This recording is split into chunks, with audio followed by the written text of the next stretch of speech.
What's up guys, in this video I'm going to be doing a guide for the Imperial ISB agent in Star Wars Battlefront 2. Now, before we get to the video, in the comment section down below, let me know what you guys think of the ISB agent in this game, and let me know if you guys think it needs any buffs or any nerfs. That being said, let's jump right into it. So the Imperial ISB agent falls under the Infiltrator class, and the description for it is skilled in intelligence gathering and close combat. The Imperial Security Bureau agent works tirelessly to rout enemies of the Empire. Its three abilities are Assault Training, Imperial Intel, and Double Your Effort. It has one passive ability and three abilities, and to be honest with you guys, this card is not amazing, not the best one, but also not the worst infiltrator in the game. So its L1 is Assault Training, and this is that the ISB agent increases her sprint speed and gains damage reduction while sprinting. Honestly, this is probably her best ability out of all of them, even the L1 R1 and the other R1. Definitely, I think this one is the best one because, number one, in some of the maps that you play as the Empire, not only in co-op, but in some of the other maps, like a lot of times you honestly just don't even make it because you can't you don't have the speed to get all the way back. So this one not only makes you better in that situation, but when you're running around in close combat as well, trying to sneak around and get to other areas, this is good because she's not the fastest runner while she's moving around, and then her sprint makes her pretty quick. Her R1 is Double Your Effort, and this is that the ISB agent empowers nearby allies by regenerating their base health. She will also receive this buff when it applies on at least one ally. This is really good. Unfortunately, like the officer, you can't just use this whenever you want and give yourself some health back. You have to be around our teammates for this one. This one, again, doesn't really do much good for you unless you're playing the objective or the point, which is what you should be doing. But just in general, if you're in a fight with two people, this isn't going to help you out for shit, to be honest.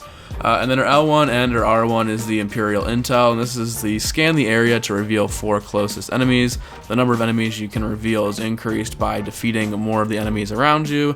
I guess this one's good if you're playing maps that you really can't see around or hard to find enemies. I guess an example of that would definitely be the Death Star if you're running in the close quarters corridors and you're trying to kill some rebels in another room. You can just press your L1, R1, and then hop in there and do this. Honestly, the abilities really don't have any effect on her main blasters, which I'll talk about how to run in a little bit. I don't think that the abilities are the greatest in the game. They're definitely not the best for the Infiltrator class, but they're obviously not the worst, as we'll talk about those goddamn Ewoks in another video. Its one passive ability is Close Combat, and this is when using melee strikes to defeat an enemy. The ISB agent replenishes a portion of her base health.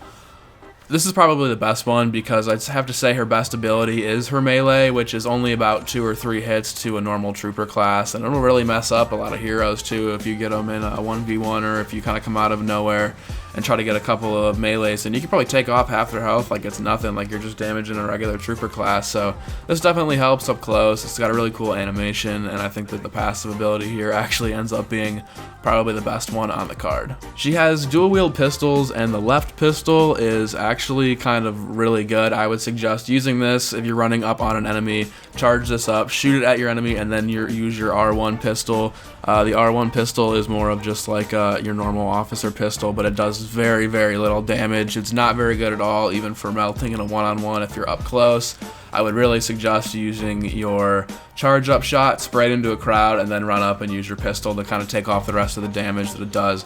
That's definitely the best way to play with the Infiltrator. You can't really go on, you could probably go on a 100 kill streak if you really wanted to, if you're playing any sort of like co-op game mode, but it's honestly really tough just because of the limited amount of health that you have and how quickly you lose it when you're in combat. So now I'll talk about the 3 star cards that I run on this officer. The first one being Desperation, and this is that it reduces ability recharge times when damage is dealt to you. Again, this is really good obviously for these classes when you're using something like the L1 for the ISB, which is Assault Training. If you're getting shot at and you need to get out of there in a certain situation, the recharge time for your sprint will increase and you'll be able to get out of there in a quicker pinch. Again, these star cards aren't really as great. They don't do as much for you as the trooper star cards do, which are disappointing. I'd like to see more star cards added on throughout this game's life cycle for these different classes. It's definitely lacking in the Enforcer and the other 2 specialist classes. The second one I run is Evasion, and this is that you have +1 evade and faster evade recharge times. This is really, really good if you're trying to use your melees and then dip out of there by rolling or getting away from people. Like I said, the ISB agent's best skill would probably be her melee. So when you're up close, this is definitely the STARCARD that you want to be running if you're trying to get a couple of extra kills with your melee. And the third and final STARCARD that I run is Stalker, and this is that you regain health when defeating an enemy you have revealed with your scanning ability. This is really good because your L1R1 is a scanning, and this is, when you get an enemy kill, regains your health. It's pretty simple, pretty explanatory. The other two STARCARDs that you could possibly equip, I don't think have anything to do with the offensive side of this or just making the card good in general. So I would just stick to these three. It's not very limited, and when I do the Ewok guide, it's probably going to be these same STARCARDs as well, just because they transfer over from class to class. And like I said, that's something I wish that they would maybe give each of these different specialist classes their own STARCARD. That's my only gripe with this category in general, is I just don't think people are going to run these enough if there's not STARCARDs making each of the different, like the ISB agent better or the Ewok better, like something for the Ewoks Wisties that makes it, greater range. That's what their next step has to do for this game mode, and I really wish they would take it. Hopefully they do this. I don't see it coming in the immediate future, but maybe as we jump to next gen and look at that, if they continue to support this game, I think that's something that they should incredibly spend some time on and look at. So other than that, guys, there isn't much about this class that's amazing. I'd say my highest kill streak is like 35 or 40, and that was in co-op. I think it'll play really, really well when it gets added to Supremacy over the course of the next month. I'd like to see... I think the best way to run around is definitely use your charge-up shot and then use your pistols to get extra kills, like I said earlier. Like her standard pistol in general is just really, really terrible. I would say also don't run into a crowd of people unless you're confident that they're already weak on health, because especially in co-op, and again, once you play more competitive game modes with this character, you're running up on these people and you can just get melted really quickly. I mean, you only have 350 health, and her best ability really is her melee, so you just got to be careful when pulling up on enemy teams. So I hope you guys enjoyed this video. If you did, be sure to leave a thumbs up and subscribe. Keep it locked. Again, as soon as they drop co-op for this and a couple of other games that I'm going to start playing as well, I'll be streaming a lot sooner, hopefully, than later.